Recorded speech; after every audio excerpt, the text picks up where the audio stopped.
আউযু বিল্লাহি মিনাশ শাইতানির রাজিম। বিসমিল্লাহির রহমানির রহিম। অত্র এলাকা ভাই বোনেরা, আসসালামু আলাইকুম।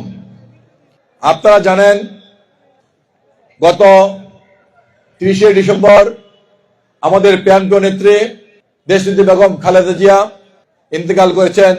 ইন্না লিল্লাহি ওয়া ইন্না ইলাইহি রাজিউন। তিনি বাংলাদেশের একজন মুরব্বী ছিলেন। আজ সেই মানুষটি আমাদের মাঝে নেই। আমরা একজন এদেশের এই জাতির একজন মুরব্বীকে হারিয়েছি। আপনাদের বন্ধু হিসাবে আমি আগামী নির্বাচনে আপনাদের কাছে দোয়া চাই, খেদমত করার সুযোগ করে দিবেন।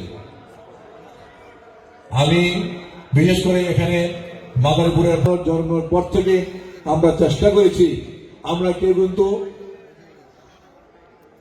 ইয়া রাব্বাল আলামিন, আমরা এই মজলিসে বসে কালামুল্লাহ শরীফ থেকে তেলাওয়াত করে তোমার হাবিবের সামনে দুটি হাদিয়া পৌঁছাইয়া দিন। সবকে ওসিলা করে তিনার জীবনের সমস্ত গুনাহকে মাফ করিয়া দিন। তিনার কবরকে জান্নাতের বাগান বানাইয়া দিন। মুহাম্মাদুর রাসূলুল্লাহ।